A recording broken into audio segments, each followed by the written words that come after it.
اٹھو ابو ذر، ان دانوں سے ہم اپنا پیٹ بھر سکتے ہیں۔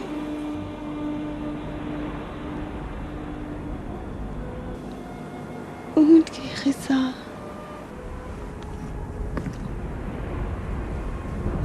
اٹھو ابو ذر، موت کا مقابلہ کرتے ہیں۔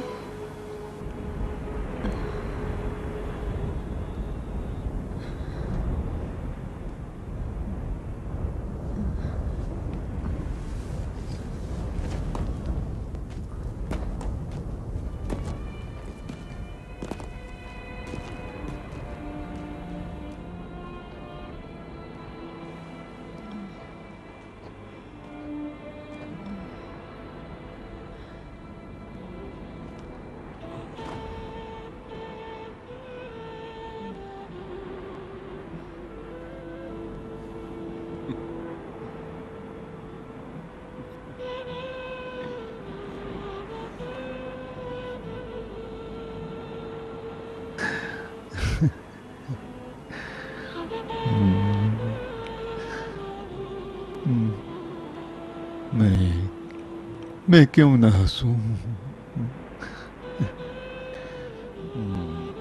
جب کہ موت کے خوف نے مجھے اس قدر حریص بنا دیا ہے۔ یہ تم کیوں کوشش کر رہی ہو؟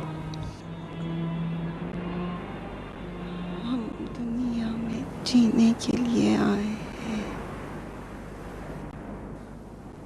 ہم خاک میں مل کر سر بلند ہوں گے۔ پھر ڈر کیوں رہے ہو؟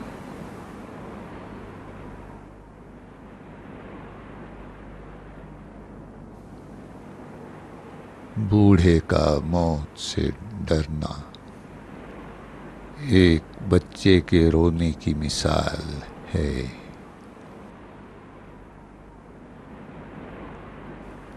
اگر بچے کو معلوم ہو جائے کہ وہ کہاں جا رہا ہے تو بھی ہنسے گا۔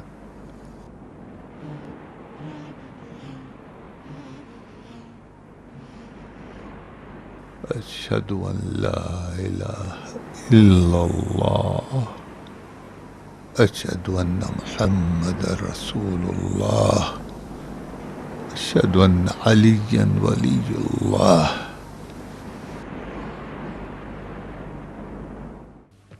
غربت و بے کسی کے عالم میں جناب ابو ذر کی موت سے خلیفہ بھی لرز گئے۔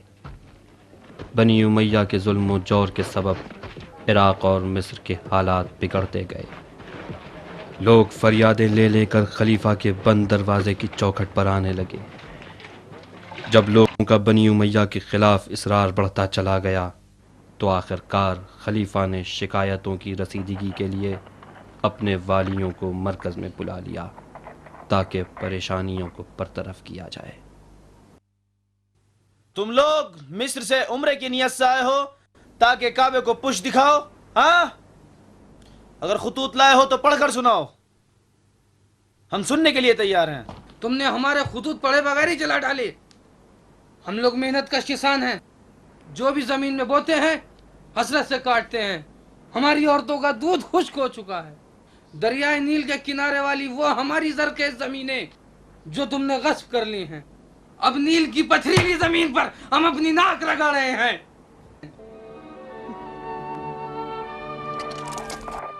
تم نے کیوں ترک وطن کر دیا مالک؟ کیا کوفے سے بیزار ہو؟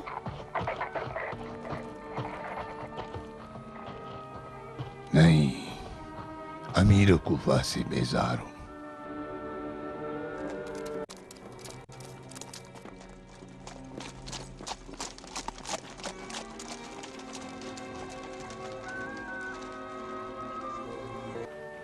کوفے کا کام تمام ہو چکا ہے زبیر۔ بصرہ کیا ہوا؟ بصرہ اور کوفہ ہمسایہ ہیں، اگر کوفے میں زلزلہ آئے تو بصرہ بھی لرز اٹھے گا۔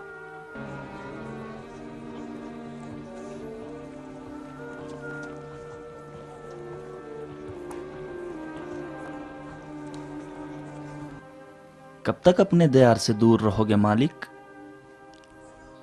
ڈر ٹھہر کر دیکھتا ہوں کہ خلیفہ عمرا سے مشورے کے بعد کیا کرتے ہیں۔ ان دھوکوں میں مت آنا، ظلم بھی انہی لوگوں نے کیا ہے جو خلیفہ کے ساتھ مشورے کر رہے ہیں۔ جلدی کرو مالک، اس ابن عاص پر کوفے کا دروازہ بند کر دو۔ میرے پاس ایسے تیز رفتار رہوار ہیں کہ ہوا ان کی گرد بھی نہ پا سکے۔ کوفہ حاکم کے بغیر ہے مالک، کیوں ڈلمل کر رہے ہو؟ سفر کا خرچ بھی میرے ذمہ ہے، جو بھی چاہیے بتا دو، کوئی مشکل نہیں ہے۔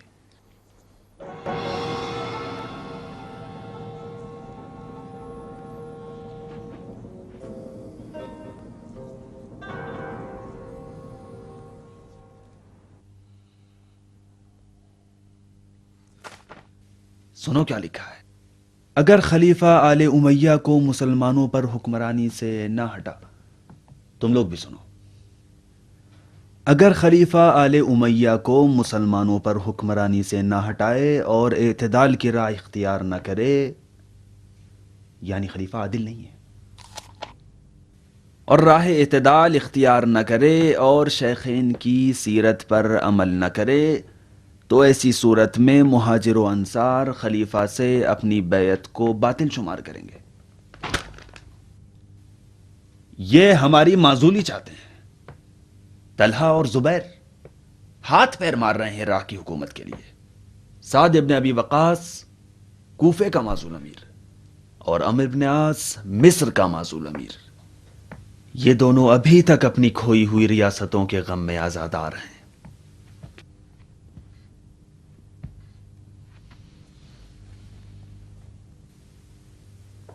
تم عمار، تم کس ریاست کا سودا اپنے سر میں رکھے ہو؟ کیا تمہاری مہر بھی اس نوشتے پر ہے؟ میری کمر تو اپنے گھر کی ریاست میں خم ہو گئی۔ میری مہر جو تم دیکھ رہے ہو اس حق کے خاطر ہے جو برباد ہو گیا۔ یہ خرافات نہیں، استدعا کو خدا نے خلیفہ کے دوش پر ڈالا ہے۔ سعد جیسوں کی رائے نے خلیفہ کو خلیفہ بنایا۔ اگر سعد کی مہر کوئی حیثیت نہیں رکھتی تو خلیفہ اس ردا کا مالک کیسے بنا جو پہنے ہوئے ہے؟ اس تحریر میں اگر علی کی مہر ہوتی تو میں کم سے کم اس جرم کو قبول کرتا اور استعفیٰ دے دیتا۔ کم سے کم تم علی کی خاموشی کی حکمت جانتے ہو۔ بس اتنا جانتا ہوں کہ علی کنویں کھودنے میں بہت ماہر ہیں۔ یہ بھی سنا ہے کہ زمین کی تہوں میں پانی کی آوازیں قلقل بھی سن لیتے ہیں۔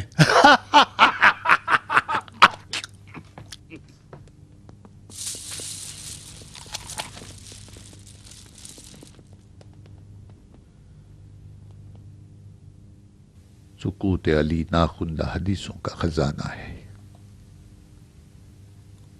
کاش آل امیہ کے کان انہیں سننے کی صلاحیت رکھتے۔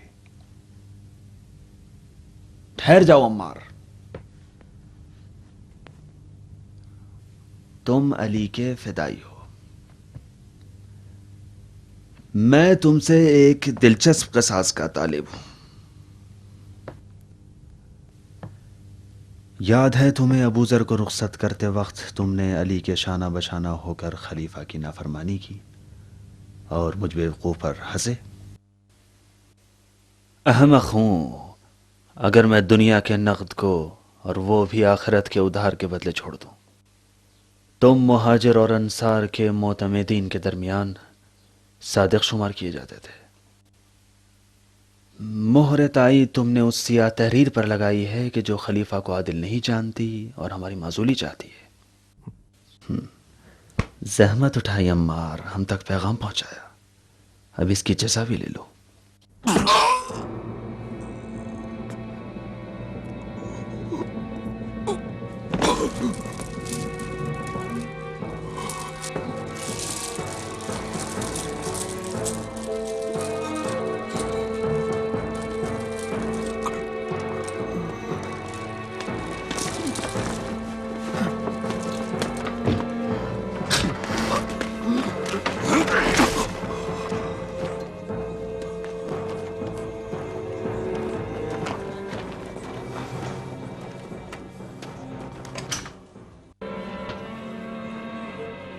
اٹھو، اس بد تہذیب قوم کا ہم تماشا بن گئے ہیں۔ عمار، مجھے چھوڑو مالک، میری عادت خراب نہ کرو۔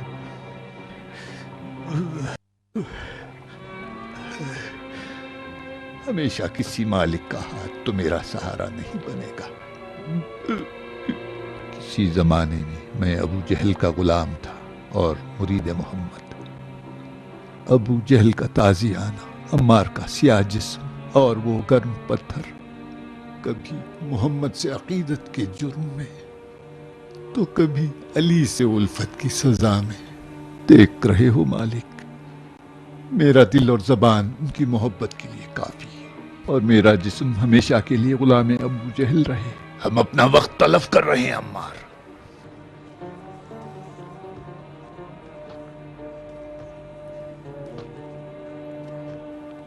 وقت تلف کر رہے ہیں۔ اس قوم کی ریاست طلبی کا علاج خون ہے، نہ نصیحت۔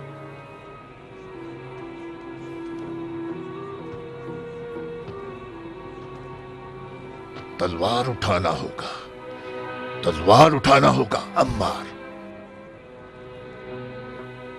آل امیہ کا وحشی اونٹ جس تلوار کی وار کے رام نہیں ہوگا۔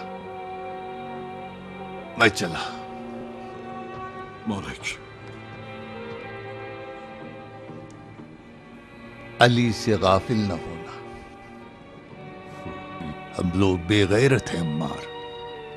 علی برسوں سے اپنی خاموشی کے ذریعے ہماری وفاؤں کے منتظر ہیں۔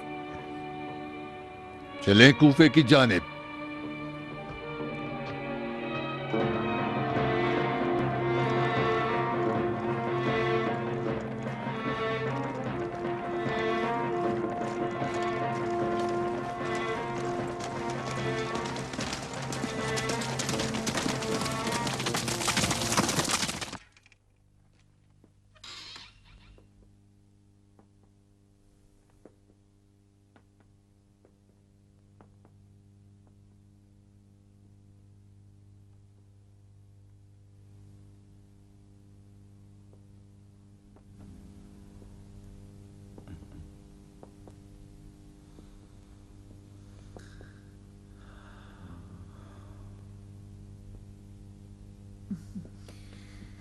اپنی یادوں کے گھر میں تمہیں خوش آمدید کہتی ہوں امیر۔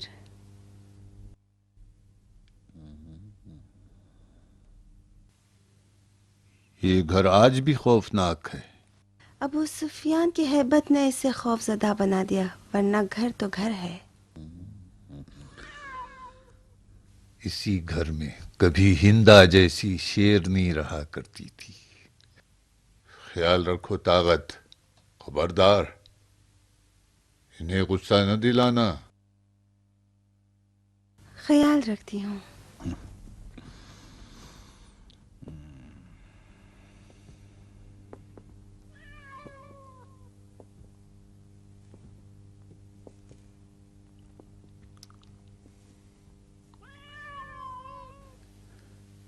اس ویرانے کو چھوڑ دو بابا، آپ کے لیے ایسا محل بنواؤں گا جو محمد کی جنت سے بھی بہتر ہو۔ تمہاری جنت تمہیں مبارک۔ میں ایسا گھر چاہتا ہوں جس میں خود حکومت کروں۔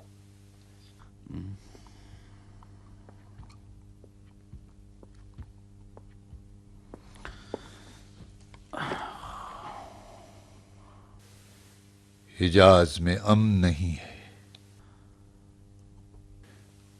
خلیفہ کے پاس نہ فوج ہے نہ لبیک کہنے والے۔ مصر اور کوفہ میں فساد پھیل چکا ہے۔ ایسا نہ ہو کہ ایک جماعت اپنی جان پر کھیل کے غصے میں تلوار کھینچ کر خلیفہ پر حملہ آور نہ ہو جائیں۔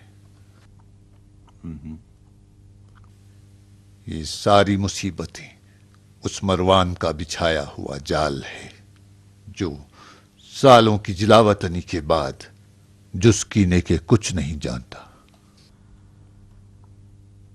خلیفہ نے اپنے اوپر ظلم اور مروان پر لطف کیا ہے۔ وہ خلیفہ پر مسلط ہو چکا ہے۔ یہ میں نے خود دیکھا ہے کہ خلیفہ خود مروان ہے نہ عثمان۔ اس معرکے میں تمہاری کیا حیثیت ہے؟ میں کیا کروں؟ میری حکومت متزلزل نہ ہو جائے۔ خلیفہ سے التماس کی کہ شام آ جائیں، قبول نہیں کیا۔ کہتے ہیں سپاہی مدینہ روانہ کروں۔ تو تم نے کیا سوچا؟ ابھی تو کچھ نہیں سوچا. کیا کہا جائے گا؟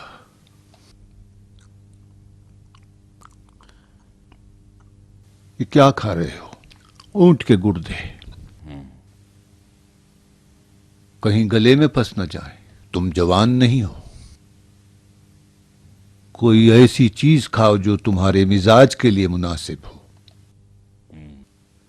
کنیز فرما بردار ہے، سرپھری ہے، جوان بھی ہے، یا مہندی رچایا کرتی ہے یا زلفیں سنوارتی ہے، آئینے بہت توڑتی ہے. تمہیں ایک عمر رسیدہ کنیز چاہیے جو پابند رہے. اس کو میں لے جاتا ہوں اور تمہارے لیے دوسری خریدوں گا.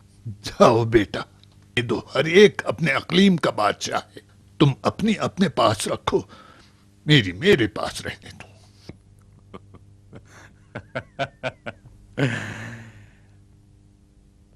بیٹا باپ سے نہیں چراتا.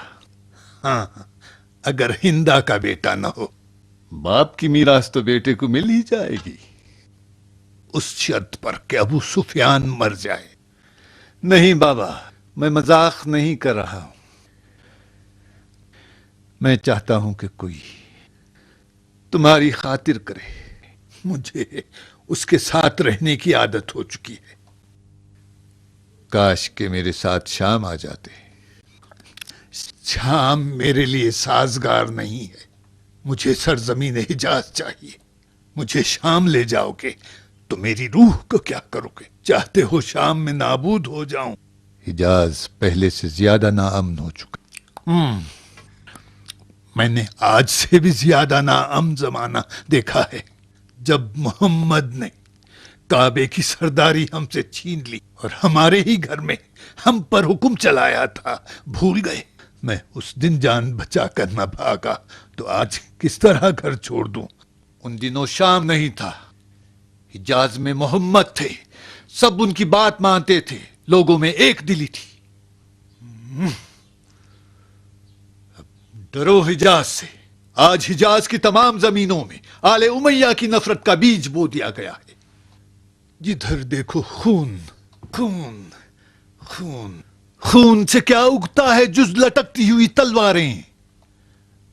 اپنی جان بچاؤ اور شام آ جاؤ. میں نے شام میں ایسی حکومت بنائی ہے جو خیسر و کسریٰ سے زیادہ ہیبتناک ہے، محمد کی حکومت سے زیادہ محبوب، اور سلیمان نبی سے زیادہ قوی تر.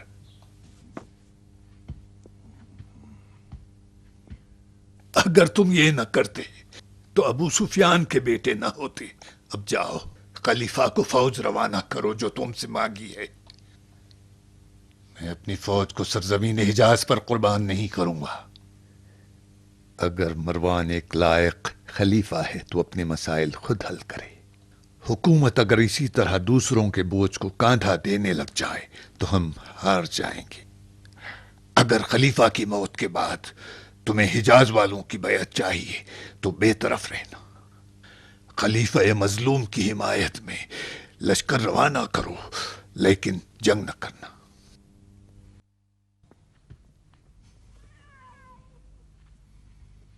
جانتا تھا کہ یہ گدھے کا بچہ خلیفہ کے قتل کا سبب بنے گا.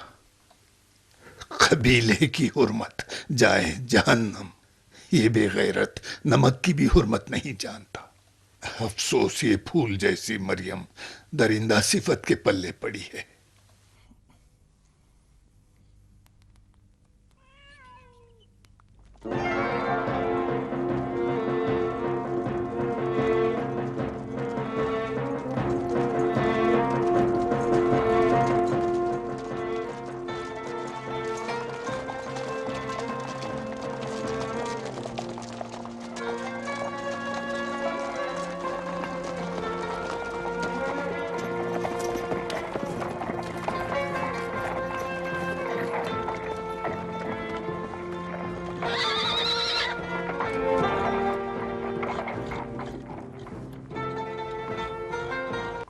ان سے کہو راستہ کھول دے. راستہ کھلا ہے سعید، مگر صرف قافلوں کے لیے. ہم نے اپنے گھر کے دروازے بنی امیہ پر بند کر دیے ہیں۔ کوفے والے ابو موسیٰ اشعری کو اپنا رہبر سمجھتے ہیں۔ جاؤ خلیفہ تک ان کا پیغام پہنچا دو۔ خلیفہ نے ہمارے ساتھ مشورہ کیا، ایسی غلطیاں دیکھی جنہیں حل کرنا چاہتے ہیں۔ جب ہاتھ سے گرا کھل سکتی ہے تو پھر دانت سے کیوں کھولیں؟ ہم خلیفہ سے وہی چاہتے ہیں جو مہاجر و انصار کے رؤساء نے لکھا ہے۔ یہ جان لو کہ خلیفہ پر پہلی تلوار تم اٹھاؤ گے مالک، اور جنگ برادر کشی کا پہلا خون جو زمین پر گرے گا تا قیامت خوش نہیں ہوگا۔ پہلا خون؟ تم امت محمد کے گلے میں ابدی لعنت کا توق پہناؤ گے۔ پہلا خون دینار کا خون تھا جو کوفے میں بہا۔ مدینے میں پسلی کی ہڈیاں توڑی گئیں۔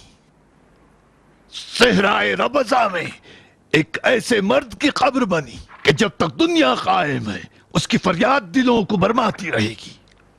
جاؤ سعید، پھر کبھی کوفہ آنے کا ارادہ نہ کرنا۔ کوفے والوں نے اپنے آپ کو مسلح کر لیا ہے۔ سبھی تیر انداز، شمشیر زن اور نیزے چلانے والے ہیں۔ جو کام مردوں کے بس میں نہیں ہوگا اسے کوفے کی عورتیں پتھروں سے انجام دیں گی، اور جب پتھر نہیں ہو تو اپنے بچوں کو پتھر کے بجائے جھولیوں میں بھر کے دشمن کی طرف پھینکیں گی۔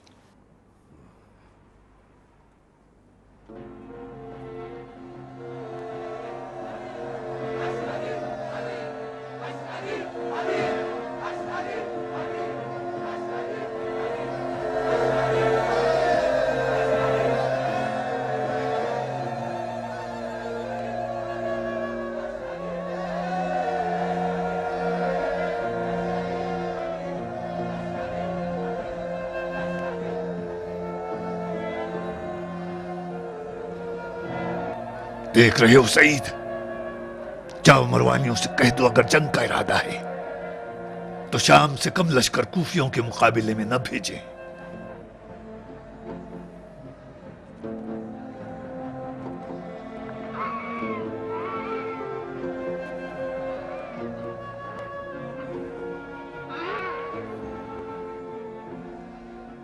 میں کوفے کو نہیں چھوڑ سکتا مالک، چاہے مجھے قتل کر دو یا معاف کر دو۔ کوفے والے اپنے خطا کار فرزند کو معاف کر دیں گے۔ اٹھو وردان، تم اپنے گھر کے قیدی ہو۔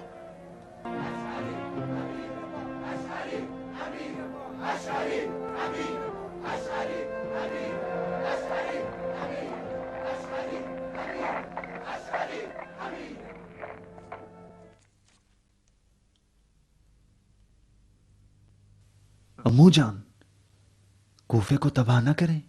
کوفہ شری کے حوالے کیا تو سارا عراق ہاتھ سے نکل جائے گا۔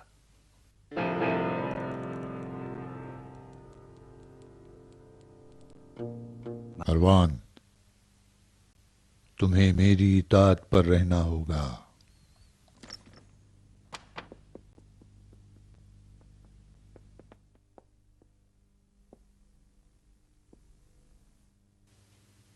امو جان،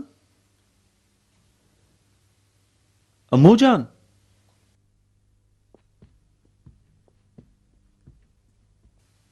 تاغد،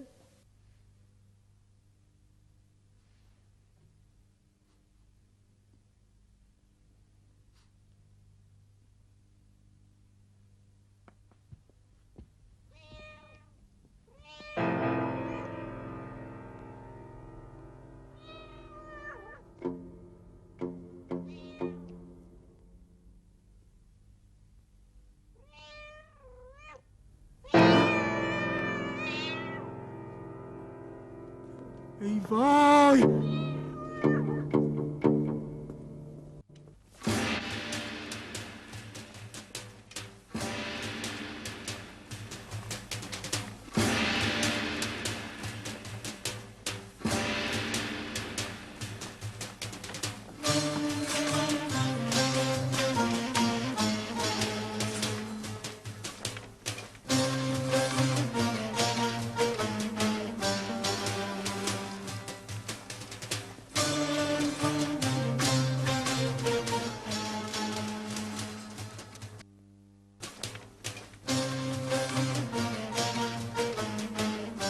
خلافے میں مالک اشتر کے قیام کے بعد محمد ابن ابی حذیفہ اور محمد ابن ابی بکر نے مصر میں قیام کیا۔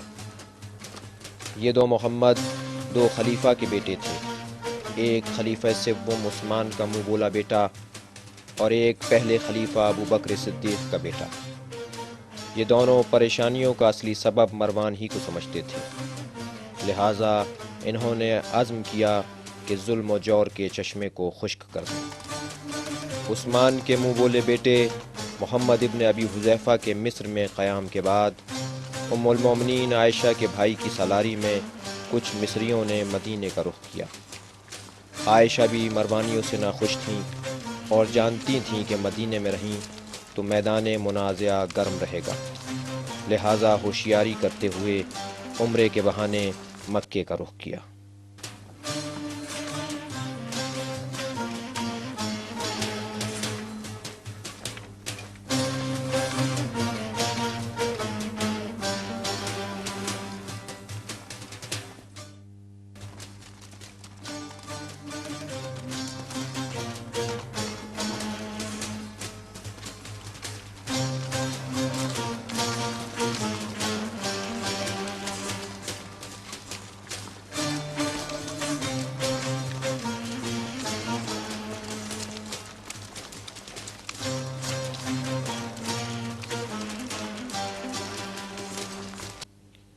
ادھر طلحہ و زبیر جیسے کچھ مہاجر و انصار انقلابیوں کے ساتھ ملحق ہو گئے اور کچھ سعد ابن ابی وقاص کی طرح غیر جانبدار رہے، اور مروان اپنی خام خیالی میں لشکر شام کا انتظار کرتا رہا کہ شاید معاویہ کی مدد آ پہنچے۔